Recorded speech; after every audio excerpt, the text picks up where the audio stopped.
So I promised I'd make this video on how compatible the Tandemkross Cthulhu is with the standard AAP01. Now keep in mind this is my AAP01, it's customized, it's one of the first airsoft guns that I ever had. I've done a ton of modifications to it and unfortunately I don't have all of the standard parts. So we're just going to work with what I have available at the moment and see what works and what doesn't. It is a solid example I think just because a lot of the parts that are aftermarket you'll see quickly fit easily onto the Tandemkross Cthulhu. First of all, to take down the Tandemkross Cthulhu, obviously press that back button after racking the slide. And then to take down the standard AAP01, we do the same thing. Now, a couple of things.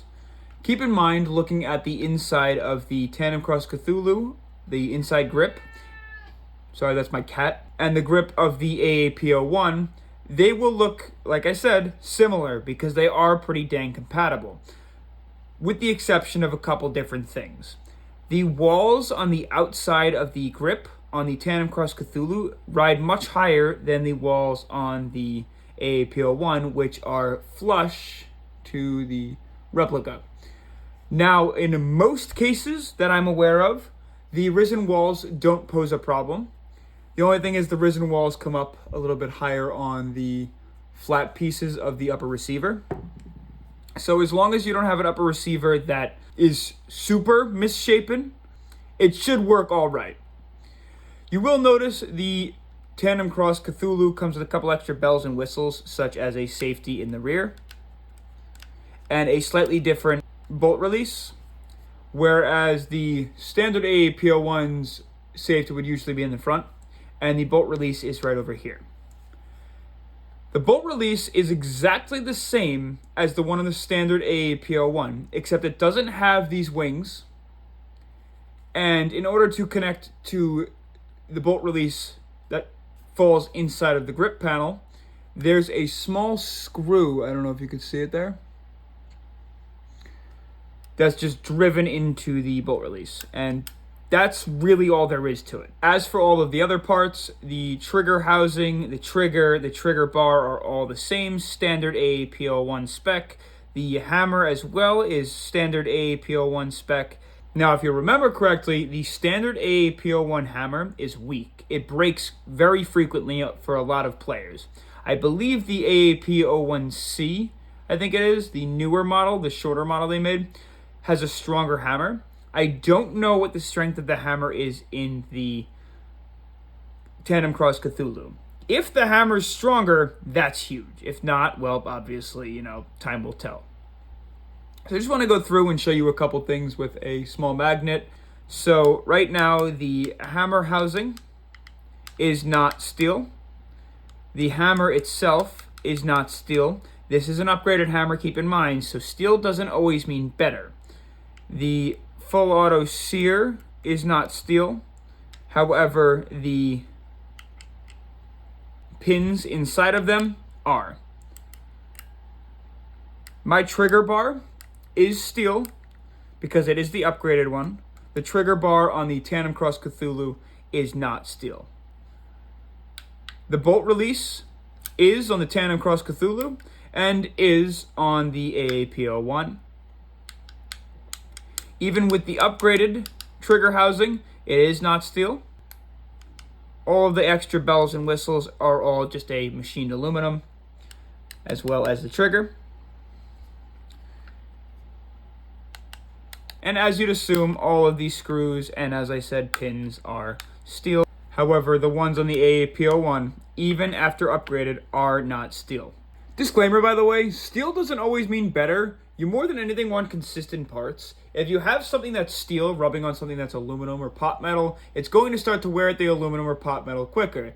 So if the metals you're working with aren't the same material, it could actually lead to much worse problems and even further complications. So more than anything, you want parts that are going to take wear and abuse, like the hammer and the blowback unit, to be the strongest metal possible. However, it doesn't have to be steel. So keep that in mind. Going into the upper receivers, you'll quickly notice that even with my upgrades inside of this guy, they're all exactly the same. All of them are replaceable with one another. The inside of the Tandemkross Cthulhu's upper receiver and any upgraded or standard AAP01 upper receiver are all interchangeable. Now the fun part. I obviously would like to show you what I mean by interchangeable. So we're going to save the best for last. We're going to take the Tandemkross Cthulhu upper, place it onto the AAP01. Now, if I rack the charging handle back, the hammer should drop.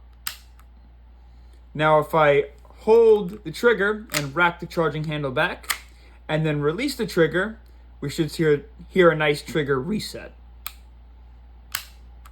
Beautiful. And that means everything is functioning the way it should be. Trust me, I've tested it with this on, so I'm not just going based off of sound. It does work. My favorite, which I was terrified that I was going to like when I tested it out, and I really did because I've been really into short airsoft builds recently. I have a really stubby KCO2 that I love. I have a sawed-off shoddy that I love, a double barrel that I love. I love the short stuff recently, so this really threw me over the edge. So here, I'll show you in a second. This is the Narcos upper receiver, by the way.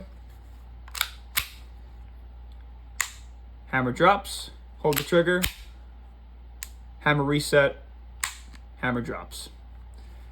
What's even cooler about this thing looks ridiculous. Can you imagine how close you can get to the corners? Like if you turn around a corner like this. Even cooler, I like to throw this guy on it as well. So we'll go ahead and do that. I already had it loose for us.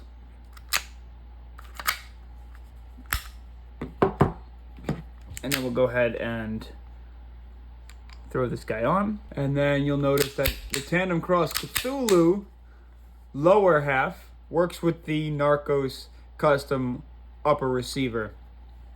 Now check this out. Obviously everything still functions. Again, like I said, the trigger functions, trigger reset functions all 3 times, and then even the safety functions. You can not rack the bolt when on safe. You can rack the bolt, put it on safe, and the hammer won't drop. And when we drop the safety, the hammer does drop. So, how easily customizable is the Tandemkross Cthulhu with other AAP01 parts? Super customizable. But just keep in mind, right, the standard AAP, fully upgraded with a bunch of bells and whistles and all this knickknacks and whatnot, is going to cost you a fortune. It's probably going to be, just with external upgrades, somewhere around the $250 to $300 range, depending on what you're doing.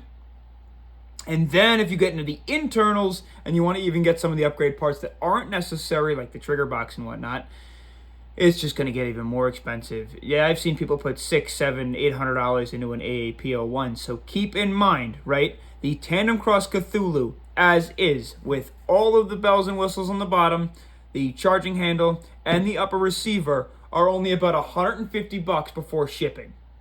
So do I recommend the Tandemkross Cthulhu? 100%. How does it hold up against an AAP01? Only time will tell with the hammer. I'll get you guys an update soon. And like I said, is it interchangeable? Yes.